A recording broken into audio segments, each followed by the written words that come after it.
কাফন আমার আপন, কবর আমার ঘাটি। ওই কবরে যেতে হবে, রইবে না কেউ সাথী। কাফন আমার আপন, কবর আমার ঘাটি। ওই কবরে যেতে হবে, রইবে না কেউ সাথী। একা একা নিরালায় থাকতে হবে বাসতলায়। একা একা নিরালায় থাকতে হবে বাসতলায়। চতুর্দিকে রবে শুধু মাটি। ওই কবরে যেতে হবে, রইবে না কেউ সাথী। কাফন আমার আপন, কবর আমার ঘাটি। ওই কবরে যেতে হবে, রইবে না কেউ সাথী। 3.5 হাত মাটির ঘর, কারো আপন কারো পর। কারো বা হবে ফুলের বাগান, কারো বা হবে জাহান্নাম। মুনকার নাকির আসিবে, সওয়াল জবাব পৌঁছিবে। না পারিলে সওয়ালের জবাব, শুরু হবে কবরের আযাব। মুনকার নাকির আসিবে, সওয়াল জবাব পৌঁছিবে। না পারিলে সওয়ালের জবাব, শুরু হবে কবরের আযাব। কঠিন কষ্ট হবে তোমার, না থাকিলে ঈমান। যাইতে হবে ওই কবরে, রইবে না কেউ সাথী। কাফন আমার আপন, কবর আমার ঘাটি।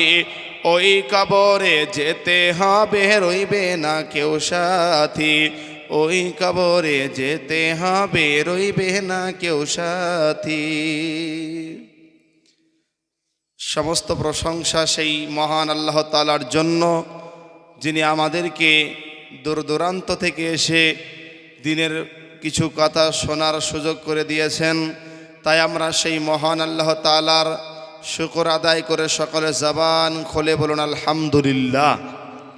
তারপরে পরে আমাদের প্রিয় নবী কায়দারে মাদানী, নবী কুলের শিরোমণি, খাতামান নবিয়্যিন, রাহমাতুল লিল আলামিন, সেই নবীর উপরে অজস্র দুরূদ ও সালাম বর্ষিত হোক। সকলে বলি আল্লাহুম্মা আমিন, সাল্লাল্লাহু আলাইহি ওয়াসাল্লাম। আজকের সভার যোগ্যতম সভাপতি সাহেব এবং আমার মঞ্চ উপবিষ্ট এবং সামনে আমার দিনদার পরহেজগার বাবাজিরা, পর্দানিশীন মায়েরা, সকলকে আমার বুক ভরা ভালোবাসা সালাম জানিয়ে আমি কিছু কথা আলোচনা করব ইনশাআল্লাহ তাআলা। কোরআনুল কারীম থেকে 2খানা আয়াত পাঠ করেছি। এই 2টা আয়াতের উপরে আমি আলোচনা রাখব। আমার বিষয়টা আমার সভাপতি সাহেব আপনাদেরকে শুনিয়ে দিয়েছেন, অতএব নির্ধারিত বিষয়ের উপরে আলোচনা করব। আচ্ছা, আমি আলোচনা করব, আপনারা শুনতে রাজি আছেন তো? আব্বা আছেন? মাশাআল্লাহ। সর্বপ্রথমে আমরা বলুন তো, আমরা দুনিয়াতে কেউ 100 বছর আগে ছিলাম? কথা একটু বুঝেছেন, উত্তর দিবেন, একটু কথাটা বলবেন। 100 বছর আগে কেউ দুনিয়াতে ছিলাম? ছিলাম না। 100 বছর পরে থাকবো না। জন্মের সময় কিছু এনেছিলাম, কিছু আনিনি, নিয়েও যাব না। এটার নাম দুনিয়া। এটার নাম কি? দুনিয়া। এটা বাচ্চা ছেলে, বয়স 5 বছর, তার পরনে কোনো পোশাক নেই, রাস্তার একদিকে দাঁড়িয়ে দাঁড়িয়ে বলছে, কিছু খোঁজাখুঁজি করতেছে। এক মুরব্বি সাহেব জিজ্ঞেস করছে, বাবা তুমি কি খুঁজতেছো?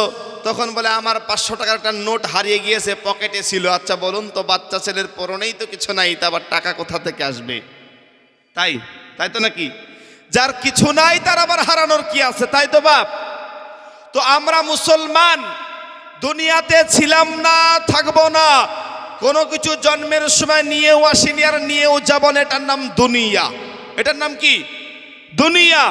অতএব এই দুনিয়াতে আমাদেরকে রব্বুল আলামিন পাঠিয়েছে। আল্লাহ বলেন, ওয়ামা খলাকতুল জিন্না ওয়াল ইনসা ইল্লা লিয়াবুদুন। আল্লাহ রব্বুল আলামিন 51 নম্বর সূরা জারিয়াত আয়াত নম্বর 56 আল্লাহ বলেছেন নিশ্চয় মানুষ আর জিন জাতিকে আমি রব সৃষ্টি করেছি, উদ্দেশ্য হলো আমি আল্লাহর ইবাদত করবে। কার ইবাদত? আল্লাহর ইবাদত করবে। এবারে বলুন তো, আমরা যে মারা যাব, মরার পর একটা লম্বা জিন্দেগি আছে, মরার পর একটা লম্বা জিন্দেগি আছে, যে জীবনের কোনো শেষ নেই, যে জীবনের কোনো শেষ নেই। ওই জীবনটার নাম হলো ইয়াউমাল কিয়ামাহ, মাহশারের দিন, হাসরের ময়দান। আপনাদের আমার আগের যে মাওলানা সাহেব হাসরের মাঠের বর্ণনা দিচ্ছিলেন, মাশাআল্লাহ খুব সুন্দর করে, ওটার নাম কি? হাসরের ময়দান। হাসরের ময়দানে বিচার হবে, রব্বুল আলামিন বিচার শুরু করবেন। একটা দিন হবে, কোরআন মাজিদে বললেন আল্লাহ পাক রব্বুল আলামিন সূরা মারিজের ভিতরে একটা দিন হবে 50,000 বছরের সমপরিমাণ। বলুন সুবহানাল্লাহ। ওই দিন মানুষেরা দাঁড়িয়ে থাকবে, ওই দিনটা অনেক ভয়ঙ্কর দিন, কঠিন দিন হবে। তো ওই দিনটার পরে আল্লাহ পাক বিচার দিবস পালন করবেন। আমরা সূরা ফাতিহায় পড়ি মালিকি ইয়াউমিদ্দিন, বিচার দিনের সেই দিবসের মালিক আমার রব, আমার আল্লাহ। ওই বিচার দিবস করার পর মানুষেরা জান্নাত অথবা জাহান্নাম, দুইটা জায়গা। জোরে বলুন, কয়টা জায়গা? দুইটা জায়গা, একটা জান্নাত, একটা জাহান্নাম। আল্লাহ বললেন লা ইয়াস্তাবি আসহাবুন নারি আসহাবুল জান্নাহ হুমুল ফাইজুন। যারা জান্নাতে যাবে তাদের জীবনটা হবে সফল কাম, আর জাহান্নামে যারা যাবে তাদের জীবনটা হবে হতভাগা। বলুন তো, আমরা মরার পরে জান্নাত চাই না জাহান্নাম চাই? জান্নাত চাই তো ইনশাল্লাহ। তো জান্নাত পেতে গেলে দুনিয়াতে কয়েকটা জিনিস করতে হবে। তার প্রথম হলো নিজের ঈমানটা ঠিক রাখতে হবে। জোরে বলুন, কি ঠিক রাখতে হবে? নিজের ঈমানটা ঠিক রাখতে হবে।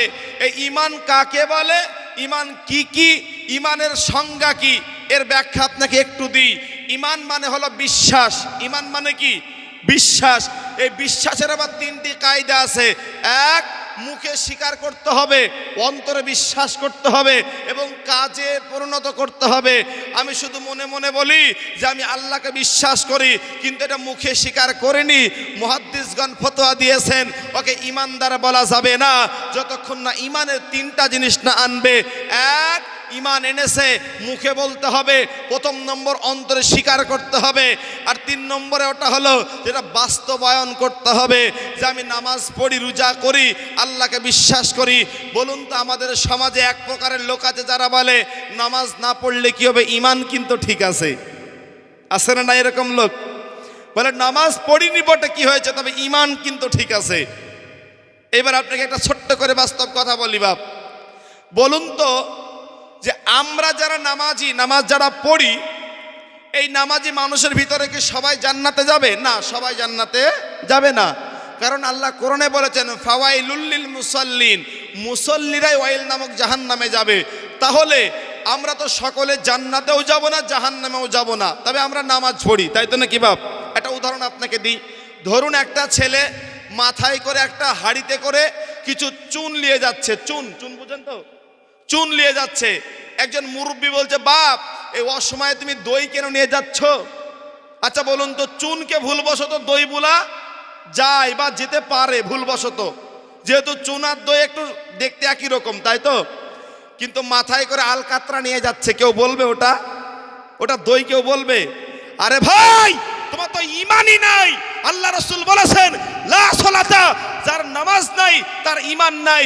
অতএব তোমার ভিতরে ঈমানই তো নাই, তোমাকে নামাজি তো দূরের কথা, ঈমানদার এই কথাটা কখনো বলাই যাবে না। ও তো নামাজি নাই, ও তো আলকাতরাকে ভুলেও তো কেউ দই বলবে না। আরে মুসল্লি নামাজ পড়তে ভুল করেছে কিছু, আল্লাহ যদি মাফ করে একদিন জান্নাত যেতে পারে। অতএব ওই জান্নাতে যেতে গেলে দুনিয়াতে আমাকে কয়েকটা আমল ঠিক রাখতে হবে। সর্বপ্রথম ঠিক হলো ঈমানটাকে ঠিক করতে হবে। কিকে ঠিক করতে হবে? ঈমান ঠিক করতে হবে।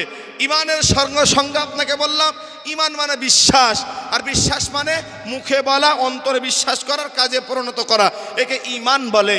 এইবারে আসি আমরা, ঈমান 6টা জিনিসের উপরে রাখতে হবে। বলুন কয়টা জিনিসের প্রতি? ছয়টা জিনিসের প্রতি ঈমান রাখতে হবে।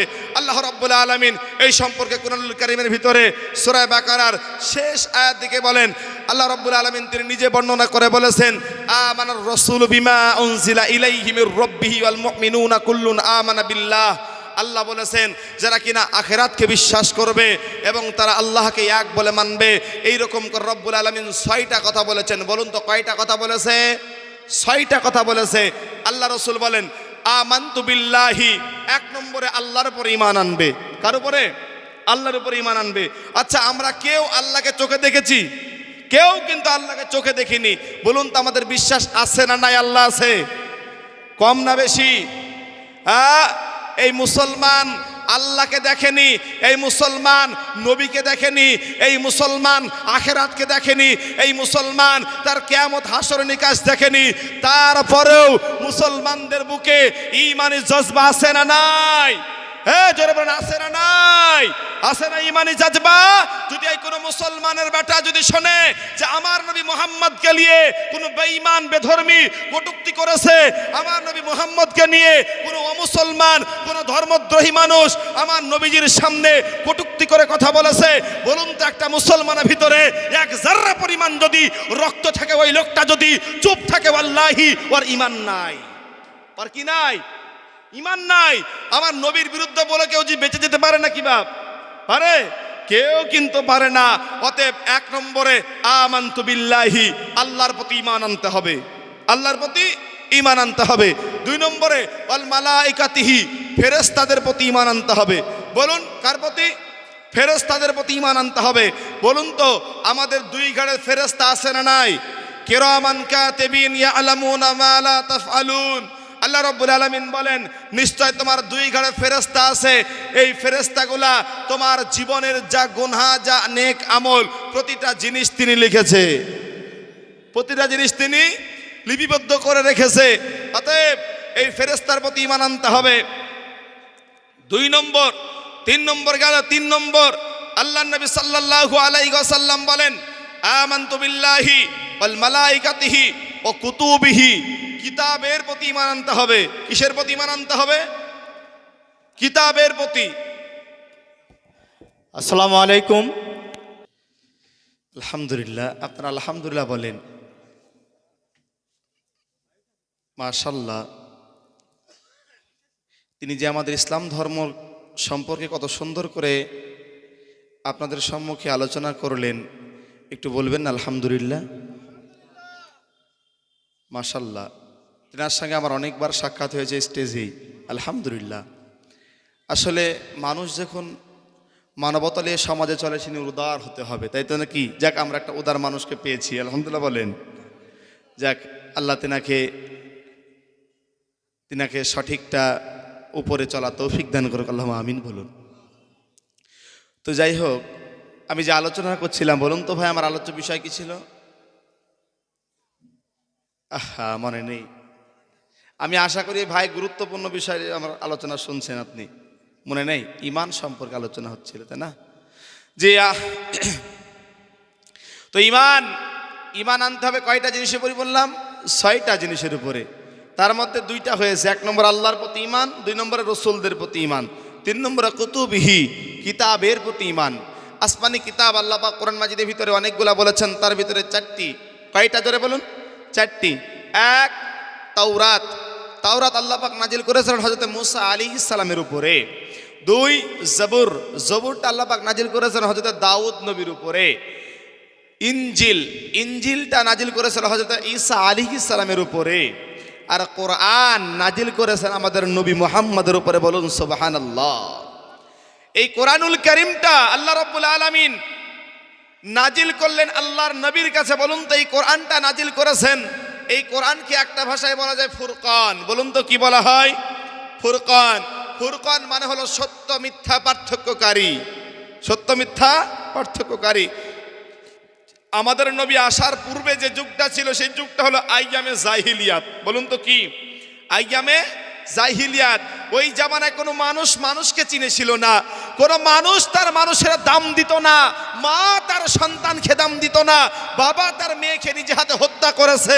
এই রকম একটা যুগ চলছিল। এই যুগটার নাম বলা হয় আইয়ামে জাহিলিয়াতের জামানা। ওই জাহিলিয়াতকে দূর করতে আমার রব গোটা বিশ্ব মানব জাতির জন্য একটা ফুরকান নাজিল করে দিয়ে বলছেন, আল্লাহ পাক বলেন, কদ আজাকুম মিনাল্লাহি নূর ওয়া কিতাবুম মুবিন, যে নবী আমি গোটা মানব সৃষ্টি জগতের উপরে একটা কিতাব দান করলাম। ওই কিতাবটা আমি আল্লাহর তরফ থেকে হলো আলো। অতএব এই আলো দিয়ে গোটা পৃথিবীর মানুষ অন্ধকার থেকে আলোর দিকে আসবে, তার নাম কোরআন। জোরে বলুন সুবহানাল্লাহ। এই কোরআনটা বলুন তো, কোরআনের প্রতি ঈমান আছে তো আমাদের ইনশাআল্লাহ? এই কোরআন মাজিদের ভিতরে কোনো ভুল নেই। আল্লাহ চ্যালেঞ্জ দিয়ে বলেছেন, আল্লাহ কি বলেন? আলিফ লাম মিম, এইগুলোকে হরফে মুকাত্তাআত বলা হয়।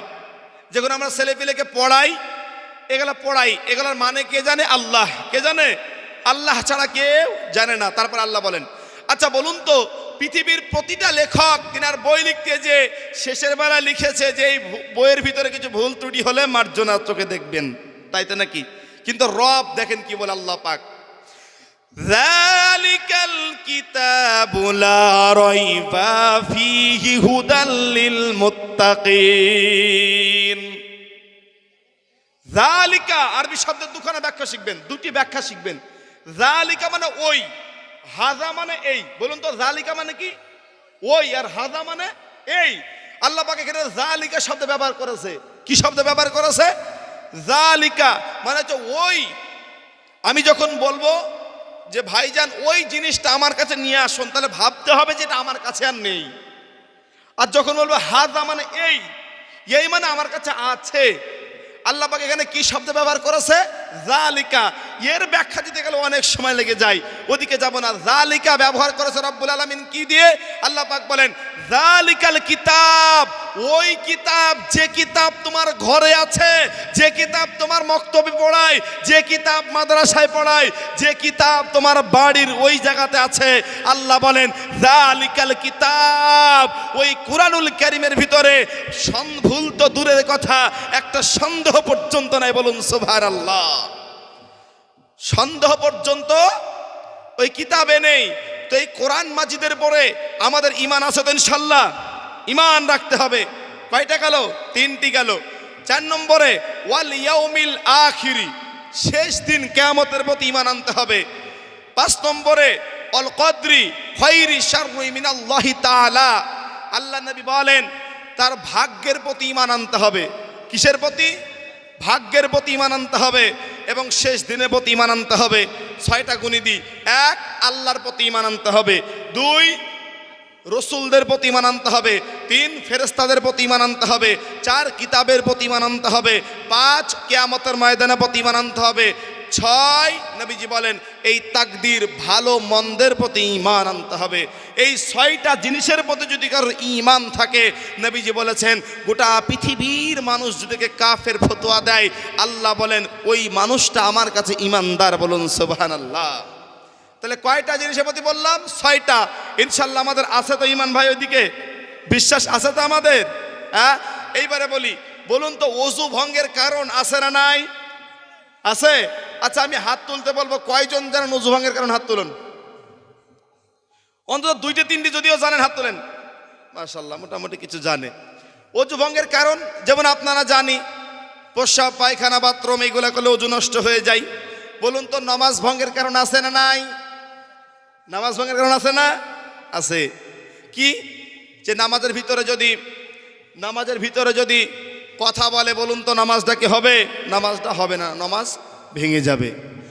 নামাজ ভঙ্গের কারণ আমরা জানি। আমরা রোজা ভাঙার কারণ জানি কি জানি না? রোজা, সিয়াম, সামনে যে সিয়াম আসছে ইনশাআল্লাহ প্রায় 11-12 দিন পর আমাদের সামনে যে সিয়াম আসবে, এই সিয়াম ভঙ্গের কারণ আমরা জানি। যদি রোজা অবস্থায় কিছু খেয়ে লাই, সজ্ঞান অবস্থায় জ্ঞানবশত রোজা হবে, তার সিয়াম পালন হবে? হবে না। তাহলে আমরা নামাজ ভঙ্গের কারণ জানি, রোজা ভঙ্গের কারণ জানি, ওযু ভঙ্গের কারণ জানি। বলুন তো ঈমান ভঙ্গের কারণ আছে? ঈমান ভঙ্গেরও কারণ আছে। যে লা ইলাহা ইল্লাল্লাহ আপনি পড়েছেন, ওইটা ভেঙে যায়। এমন কিছু কাজ করলে ইমান ভঙ্গের কারণ আব্দুল্লাহ ইবনে ওয়াহাব রাহমাতুল্লাহ আলাইহি ইমান ভঙ্গের 10টি কারণ উল্লেখ করেছেন। বলুন কয়টা কারণ? 10টা কারণ।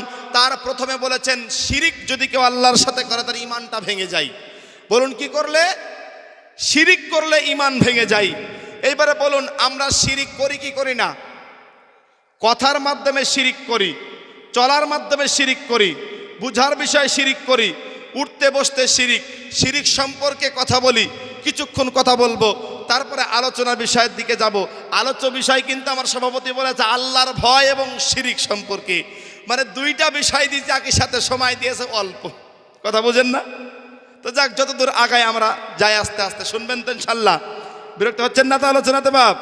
বলি শিরিক করলে কি ক্ষতি হয়? শিরিক করলে 3টা ক্ষতি হয়। বলুন কয়টা ক্ষতি হয়?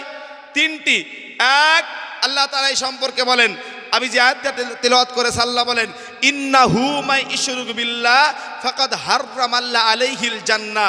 আল্লাহ তাআলা সূরা মায়েদা আয়াত নম্বর 72 আল্লাহ বলেন যারা আমার সাথে কাউকে শিরিক করবে তার স্থান জাহান্নাম, তার জন্য জান্নাত হারাম।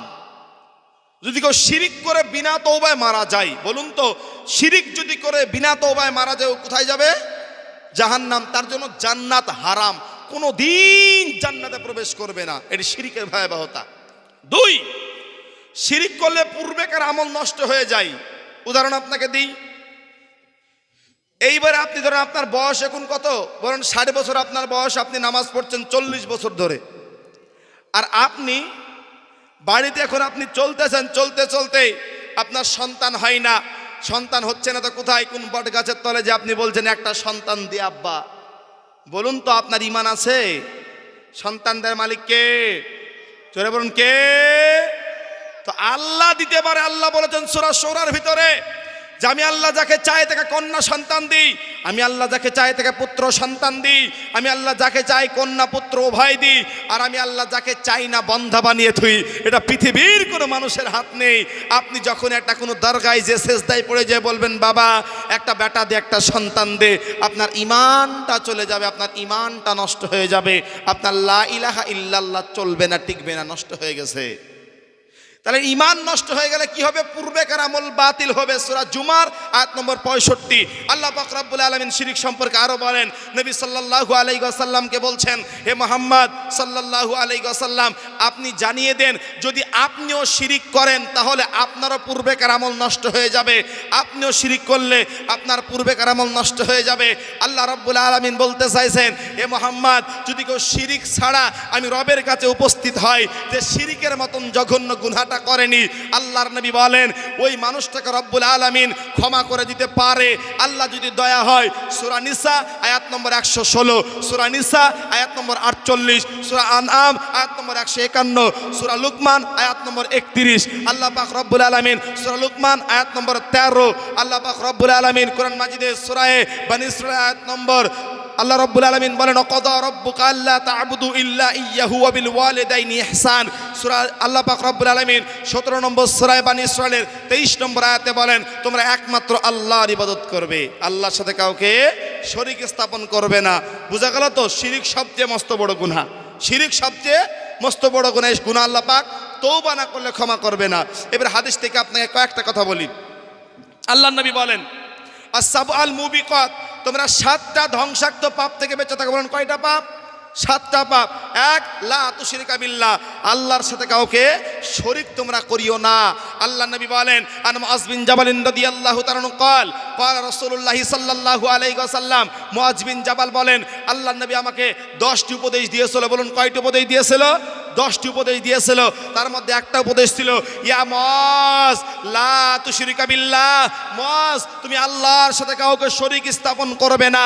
অকুতিলতা ওয়া হুররিকতা তোমাকে যদি কেটে পিস পিস বানিয়ে দেয় তাও তুমি আল্লাহর সাথে কাউকে শরীক স্থাপন করবে না। শিরিক হলো সবথেকে মস্ত বড় গুনাহ। বুঝে আসলো তো ইনশাআল্লাহ? এবার আসি শিরিক 2 প্রকারের। বলুন তো শিরিক কয় প্রকারের? 2 প্রকারের। একটা শিরিকে আকবার, একটা শিরিকে আসগার। একটা বড় শিরিক, একটা ছোট শিরিক। বড় শিরিক কোন গালা? বড় শিরিক হলো যেটা আল্লাহ ব্যতীত অন্য কারোর কাছে ডাইরেক্ট চায় মানুষ, সেটা হবে বড় শিরিক। বলুন তো একমাত্র আমরা ইবাদত আল্লাহ পাক রব্বুল আলামিন ছাড়া কারোর যদি করি বলুন তো ওটা কি হবে? শিরিক হবে, তাই তো নাকি ইনশাআল্লাহ? এটা বড় শিরিক। আসি বড় শিরিক সম্পর্কে আপনারা অবগত আছেন মোটামুটি, আপনি ইমাম সাহেব বলেছেন আপনাদেরকে শিরিক সম্পর্কে। আসি ছোট শিরিক সম্পর্কে। ছোট শিরিক বলতে গেলে তো সমাজকে মনে হয় যেন সে চিকন চালন দিয়ে ঝরতে হবে, একটাও খুঁজে পাওয়া যাবে না। দেখুন আপনার ভিতরে কত শিরিক ভরা আছে, একটা একটা করে এখান থেকে আলোচনা করবো, আপনি মিলাবেন আমার জীবনে বাস্তবায়ন। আপনাকে প্রথম থেকে শুরু করি। আপনাদের দিকে আছে কিনা জানেনি, তবে আমাদের দিকে আছে। রবিবারের দিন বাস কাটতে নেই, আছে? হ্যাঁ, রবিবারের দিন বাস কাটতে নেই, এই কথা বললে শিরিক হবে। আপনার বাপ যদি ওই দিন মরে, আপনি কি করবেন? পারবেন? অতএব এই কথা বলা যাবে না। আবার যদি কেউ সকালবেলায় টাকা চাইতে যায়, তখন বলে সকালবেলায় টাকা দেওয়া যাবে না, এখনো ঘর ঝাড় দিইনি, এই কথা বললে শিরিক হবে। কেউ যদি বলে সন্ধ্যার সময় টাকা দিতে হয় না, এই কথা বললে শিরিক হবে।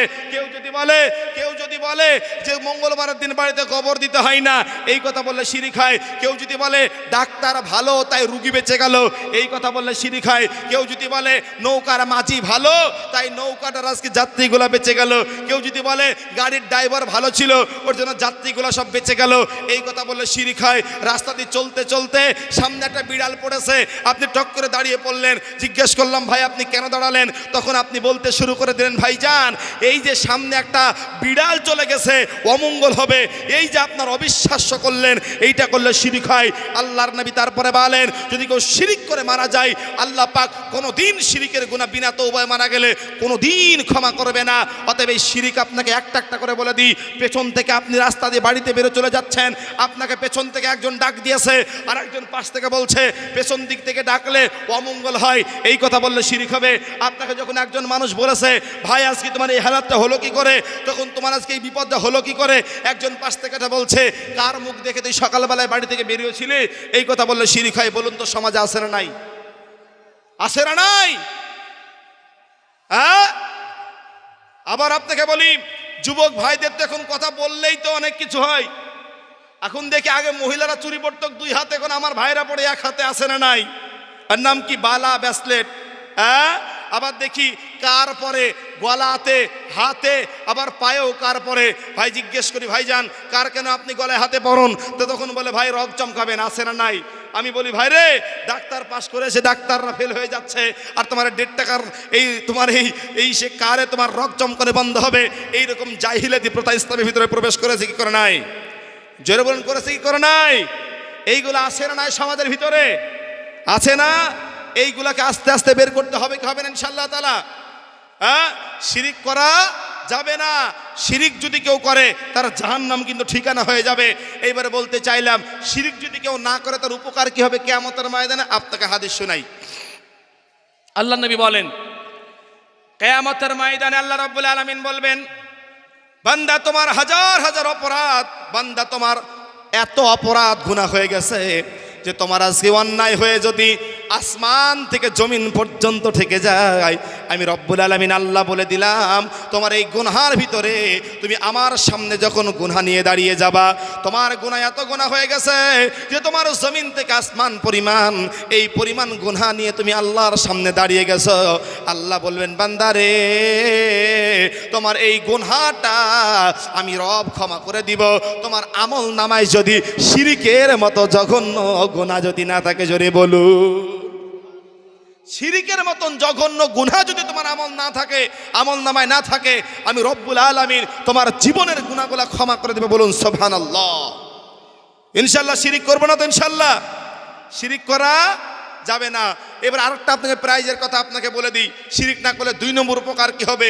কিয়ামতের ময়দানে আল্লাহ রাব্বুল আলামিন যখন মিজানের পাল্লা হাজির করবে, মিজান মানে আপনারা বুঝেন তো নাকি, দাড়ি পাল্লা যখন আমার রব হাজির যখন করবে বান্দার, তখন একদিকে নেকি আর একদিকে গুনাহ যখন ওজন করবে, কিছু কিছু মানুষের যারা নেকি বেশি গুনাহ কম, কোথায় যাবে? নেকি বেশি গুনাহ কম কোথায় যাবে? জান্নাতে চলে যাবে।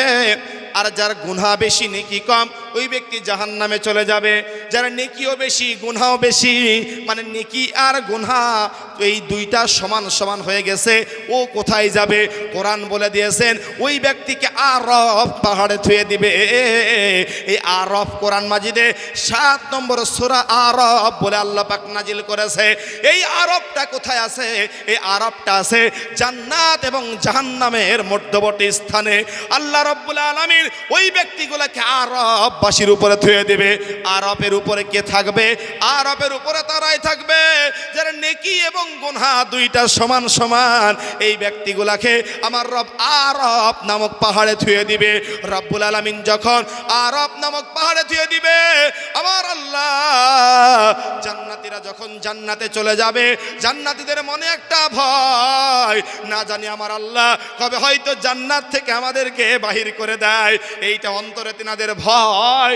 আর জাহান্নামীদের মনে একটা আশা, আমার আল্লাহ হয়তো বা কবে একবার ডাক দিয়ে আমাদেরকে জান্নাত দিয়ে দিবে।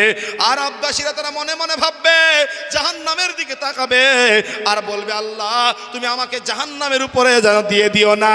আর একবার তিনি জান্নাতের দিকে তাকাবে আর মনটা শান্তি হয়ে যাবে, বলবে, আল্লাহ তুমি যদি একবার জান্নাতে দিয়ে দাও মনটা আমার শান্তি হয়ে যায়। ইতিমধ্যে হঠাৎ করে আল্লাহ রাব্বুল আলামিন আল্লাহর দয়াতে জান্নাতের ভিতরে আরববাসীদেরকে ডেকে নিবে।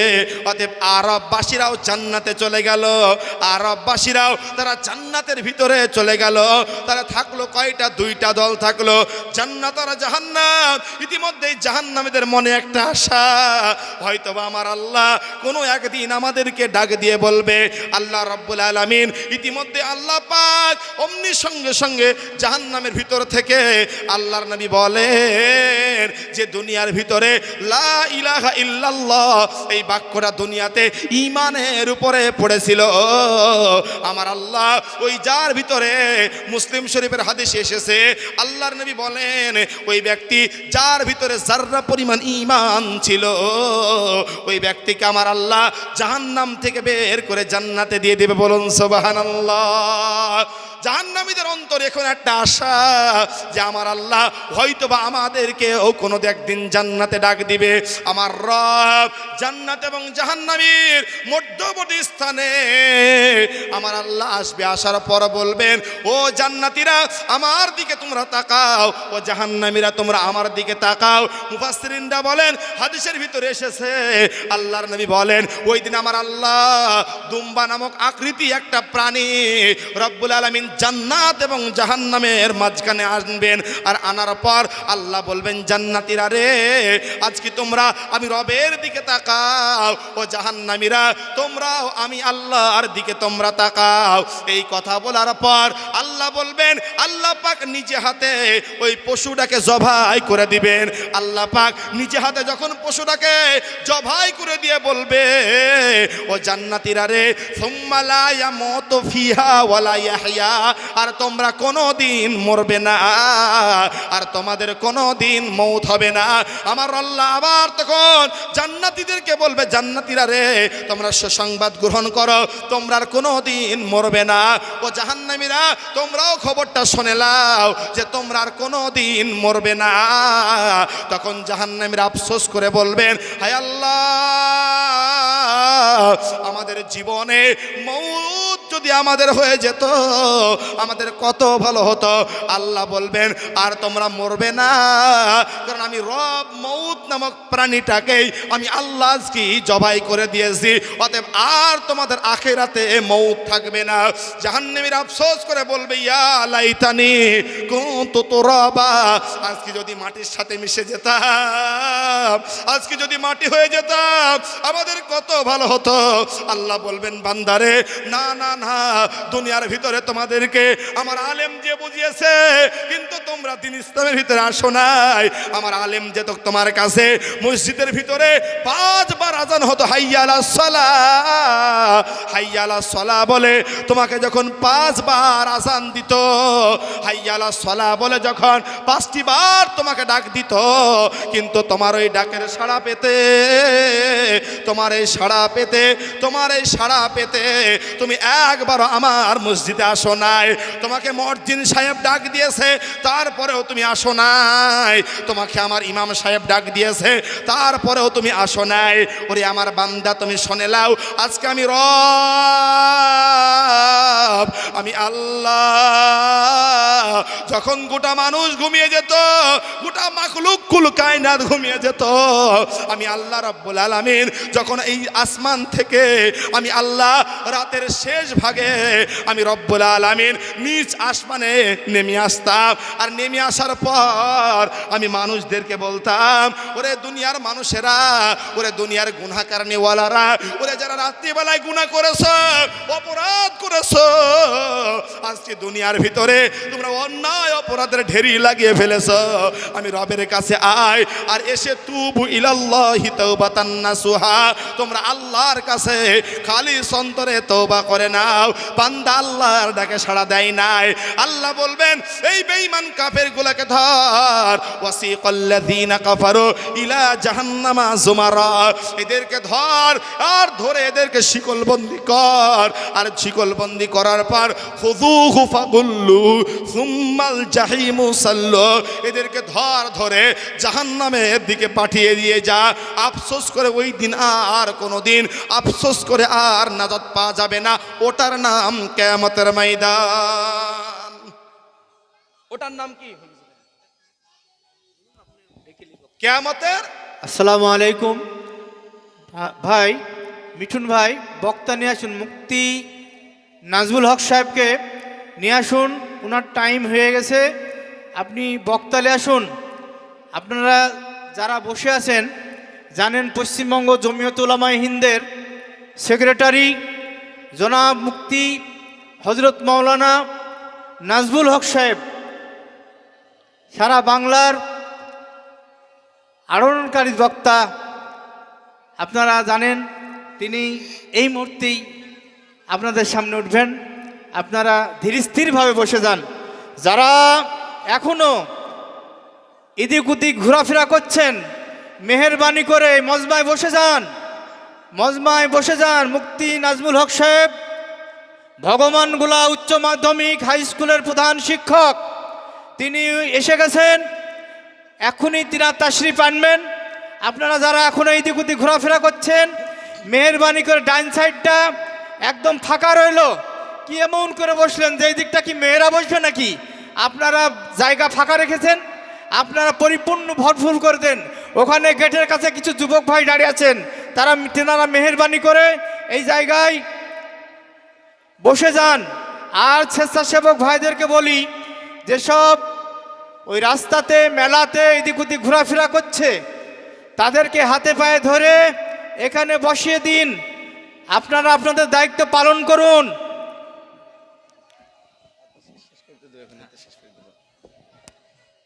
তো যাক ভাইরা আমার,